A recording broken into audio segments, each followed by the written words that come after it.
오늘날 사회는 능력 있는 사람 그리고 경쟁력 있는 사람을 원합니다. 그러다 보니까 자연스럽게 높은 스펙과 전문적인 사람이 되기 위해서 노력을 하죠. 그렇다면 우리는 그리스도인으로서 이 땅 가운데 어떻게 하면 전문가가 될 수 있을까요? 먼저 그것을 알기 위해서는 우리의 정체성이 무엇인가를 알 필요가 있습니다. 우리는 이 땅 가운데 두 가지의 정체성을 가지고 있습니다. 첫 번째는 이 세상에 살아가고 있는 나로서의 정체성이고, 그리고 두 번째는 이 땅 가운데 교회로 부르심을 받은 교회라는 정체성을 가지고 있습니다. 오늘 본문에서 우리 주님은 당신께서 이 땅 가운데 재림하실 때 명확하게 구원받은 자와 그리고 영원한 사망 가운데 들어가는 자를 명확하게 나누신다라고 말씀하고 있습니다. 그렇다면 구원을 받은 자, 다시 말해 이 땅 가운데서 교회로서 사명을 감당하는 사람들은 어떻게 살아가야 하는 것일까요? 오늘 본문 40절에 이렇게 말씀하고 계십니다.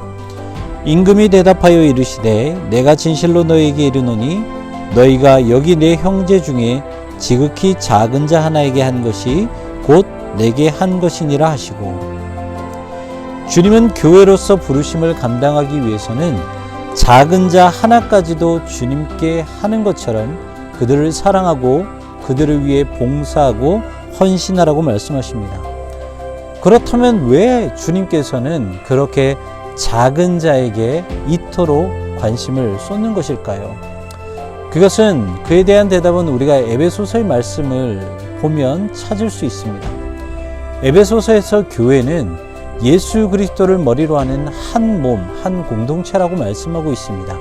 그리고 그 몸은 서로가 서로를 도우면서 온전히 연결되고 결합되어야지만이 온전하게 세워질 수 있는 그런 공동체라고 말씀하시고 있기 때문입니다. 그래서 아무리 작고 연약한 존재라 할지라도 우리는 그 연약한 자, 그 작은 자를 사랑하고 그들을 위해 봉사하고 헌신할 필요가 있는 것입니다. 물론 이 말씀은 1차적으로는 교회 안에 우리가 함께 예배를 드리는 성도들에게 해당되는 말씀입니다. 하지만 우리는 이 말씀을 가지고 세상 가운데 나가야 될 필요가 있습니다. 왜냐하면 바로 우리 주님께서 그렇게 하셨기 때문입니다. 우리 주님은 이 땅 가운데 오셨을 때 부유하고 권위 있는 자들이 아니라 오히려 가난하고 소외된 자들, 그리고 저기 그늘에 가려져서 세상이 보지 않은 자들을 오히려 사랑하시고 그들에게 하나님의 나라를 전하셨습니다. 우리도 마찬가지입니다. 우리는 이 땅 가운데 예수님을 닮은 자들로서 살아가라는 그런 귀한 부르심을 받은 그리스도인들입니다.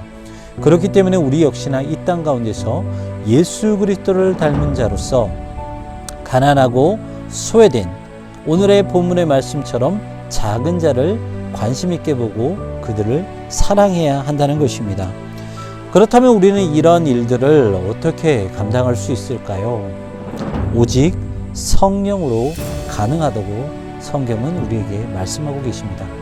성령은 우리가 작은 자까지 사랑할 수 있는 그 마음을 깨닫게 하고, 그리고 우리에게 그렇게 행동할 수 있는 힘과 지혜와 능력을 허락하십니다. 그리고 그뿐만 아니라 성령은 우리로 하여금 그 작은 자들을 사랑했을 때 온전히 연합되어지고 그리고 온전한 교회로 세워질 수 있는 그 모든 것들을 능력이 되시는 존재가 바로 우리 성령님이십니다. 오늘날 코로나19 상황으로 인해서 이웃 그리고 심지어 가족들 간의 그 사이도 멀어지는 그 환경 가운데 우리가 살아가고 있습니다. 이런 환경 가운데서 우리가 그리스도인으로서 어떻게 하면 전문적인 그런 삶을 살아갈 수 있을까요? 다른 것이 아니라 오늘의 말씀처럼 우리 주변에 있는 가족들뿐만 아니라 이 세상 가운데서 우리가 마땅히 돌봐야 될 그 이웃을 사랑하고 그들을 위해서 봉사하고 헌신하는 것이 아닐까 생각을 해봅니다. 우리 사랑하는 친구들, 이번 한 주간도 우리가 이 세상을 살아갈 때 오늘의 말씀을 기억하며 살아가시기를 주님의 이름으로 축원합니다.